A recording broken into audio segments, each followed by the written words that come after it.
Bonjour à tous, c'est Timothée d'Apprendre Blender et bienvenue dans cette nouvelle vidéo astuce culture sur Blender. Avant de commencer, n'oubliez pas de télécharger votre formation gratuite, c'est dans la description de cette vidéo, et de vous abonner et de liker cette vidéo. Premier conseil, comment mettre Blender avec une interface ZBrush. Alors c'est simplement une question de matière, je vais passer en Sculpt Mode ici, et là, au lieu d'être en plein comme ça, je vais cliquer ici, Matte Cap. Je vais choisir ma matière en cliquant ici. Et là, je vais mettre avec la matière ZBrush. Deuxième conseil quand vous faites de la sculpture, c'est de bien activer la symétrie. Parfois, elle se désactive et je vous conseille de la mettre. Je vais prendre par exemple là sur l'Object Mode, je vais supprimer mon cube. Je vais ajouter une sphère comme ça.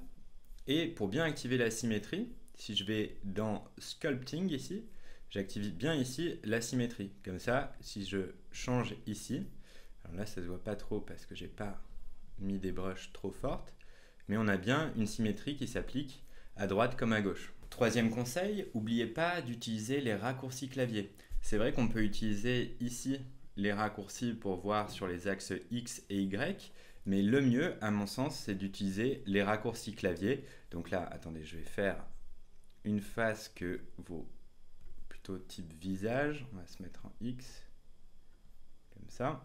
Et pour pouvoir bien passer de l'un à l'autre, j'utilise 1 et 3, côté, face.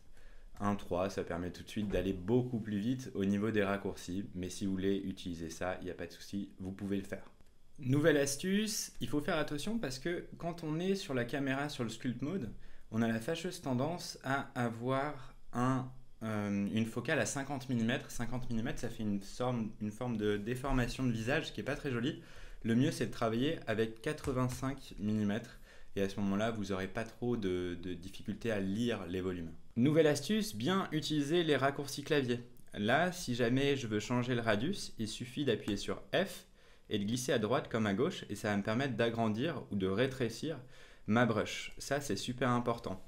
Aussi, on a la possibilité d'utiliser Shift pour venir faire d'utiliser le smooth, vous voyez, smooth brush là. Si par exemple je suis sur une brush comme ça, et ben je peux smoother le tout en utilisant Shift simplement. Ça fait gagner un temps de malade, donc je vous invite à le faire. Aussi, il y a les sélections inversées. Par exemple, là je suis sur un Draw Sharp, donc qui est censé en fait aller vers l'intérieur de ma matière, et si j'appuie sur CTRL en même temps, ça va vers l'extérieur. Ça permet d'inverser ici le plus et le moins. Même si on n'utilise pas beaucoup de brushes sur Blender, c'est super important de connaître les raccourcis clavier. Alors ce qu'il faut faire, c'est simplement aller sur votre objet comme ça et regarder à droite si vous ne bougez pas. Voilà, vous allez avoir Draw par exemple, c'est X, Draw Sharp, ça va être Shift Spacebar ou 1, Clay, ça va être C, et Grab, ça va être G. Et Smooth, bon, vous connaissez le raccourci, mais il y a aussi le shortcut où on fait Shift T, ça marche aussi. Donc connaissez les brushes principales. Moi, personnellement, j'utilise beaucoup Clay, j'utilise beaucoup forcément Draw et Grab et Smooth, mais en réalité, j'en utilise pas tant que ça. Je vous invite également à utiliser les modifiers, comme le modifier multi-res, là, multi-résolution, pour pouvoir sous-diviser votre objet. Alors moi, je préfère travailler comme ça, je fais Subdivide, et là, je vais pouvoir travailler directement avec un peu plus de polygones, avec un peu plus de résolution. Si vous voulez appliquer le multi-res, même si c'est bien de le laisser comme ça, il vous suffit d'aller dans l'Object Mode, et là, Apply, et à ce moment-là, on aura plus de résolution. Il y a plusieurs manières de le faire. Il y a le Remesh aussi, il y a le Remesh qu'on peut utiliser. Voilà, juste là, on peut changer la taille des voxels.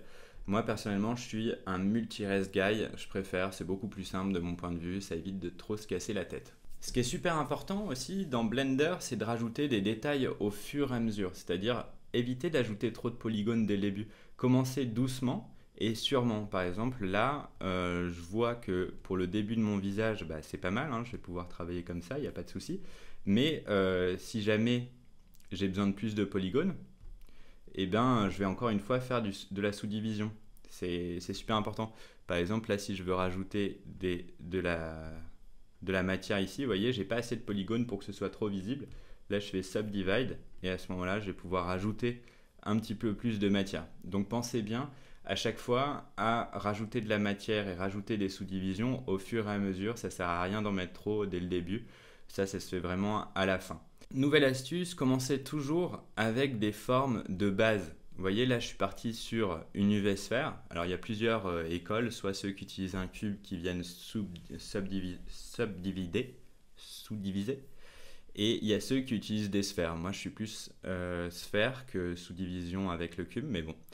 Ce qui est important, c'est toujours commencer en fait avec des formes de base. Par exemple, là, je vais rajouter les oreilles. Je vais prendre une UV sphère. Je vais la rendre un petit peu plus petite. Je vais la mettre sur le côté. Hop. Je vais me mettre ici, le mettre plus ou moins à l'endroit où je suis censé avoir l'oreille. Il me semble que c'est un petit peu plus bas normalement au niveau de la mâchoire. Voilà, comme ça. Et je vais commencer toujours avec des formes simples. Vous voyez, là, je commence vraiment avec une UV sphère. Mais si j'avais envie de modéliser une oreille, je vais repasser dans le Sculpt Mode. Et avec Gram, je vais commencer à faire le blocking des formes de base. Ça, c'est super important. Vous voyez, comme ça. Bon, là, je fais ça grossièrement, mais vous avez compris. Là, admettons que ce soit un elfe, hop, et ben, je vais le faire de cette manière-là. D'ailleurs, j'en profite pour vous montrer qu'on peut utiliser le modifier miroir, qu'on va clipper, hop, sur la sphère, et on va pouvoir travailler des deux côtés comme ça, très facilement. Donc, utilisez bien les modifiers, utilisez bien les formes de base. Vous pouvez commencer par un cube que vous subdivisez, vous commencez par les sphères, comme vous voulez, mais commencez vraiment avec des formes très simples. Plus vous aurez des formes simples, plus ce sera facile de lire votre personnage et plus ce sera facile également de travailler.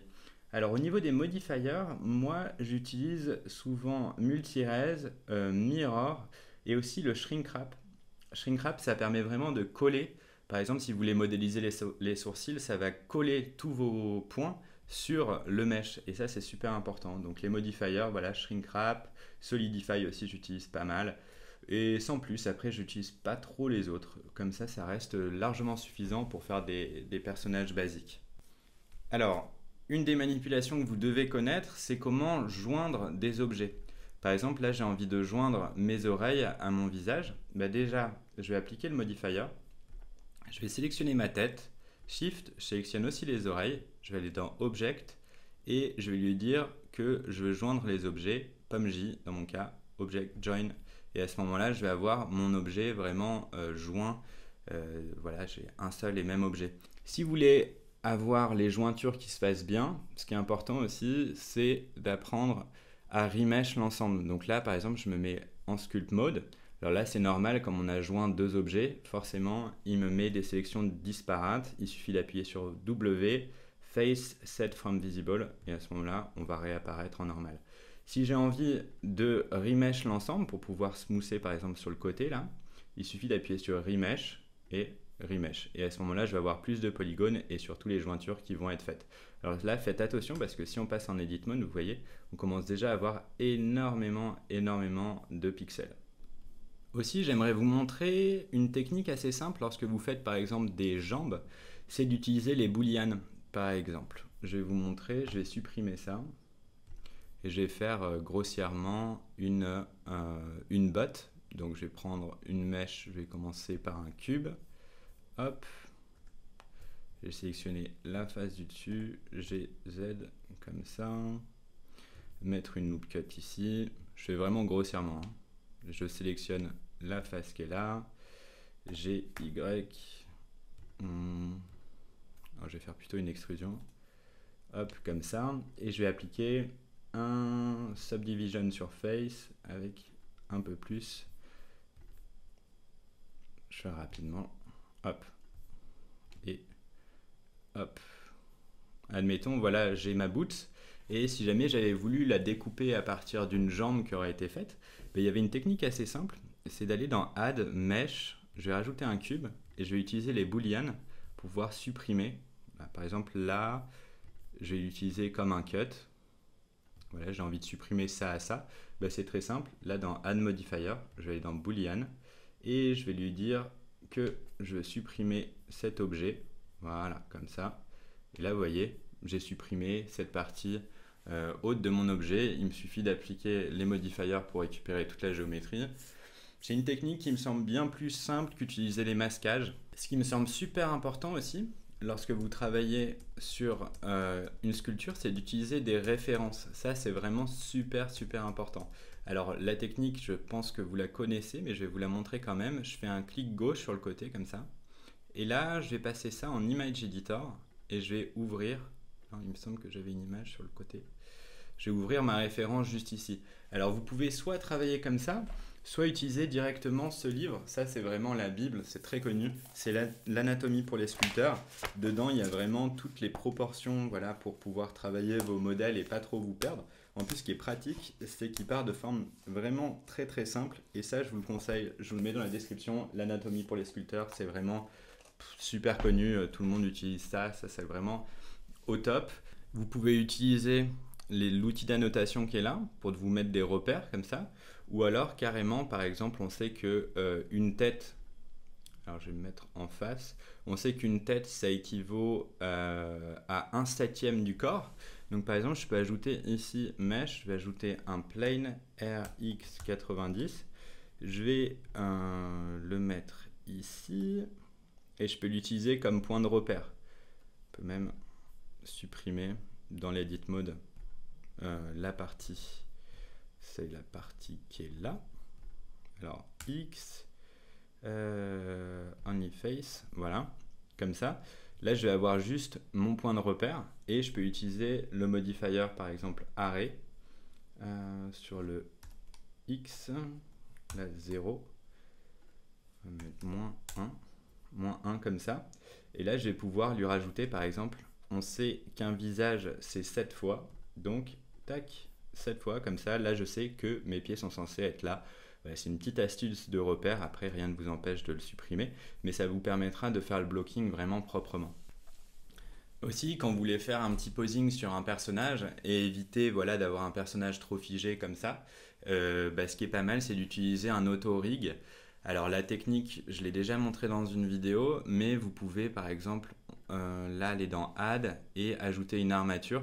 Ça vous permettra déjà de faire bouger un petit peu votre personnage en utilisant les poids automatiques, mais vous pouvez aussi importer directement une armature complète, supprimer les bones qui ne vous intéressent pas et travailler comme ça. C'est ce que font la plupart des modeleurs pour avoir un beau posing. Ça permet de gagner un temps fou parce que l'armature c'est toujours un petit peu compliqué à faire. Aussi, dernier conseil, je vous invite à télécharger le plugin Quadrimesher pour avoir une topologie qui soit vraiment propre. C'est vrai qu'on a tendance à faire un petit peu n'importe quoi avec notre maillage et Quadrimesher est là pour vous aider. J'espère que cette vidéo vous aura plu. N'hésitez pas à la liker, à télécharger votre formation de débutant dans la description et on se voit bientôt sur la chaîne YouTube. Ciao!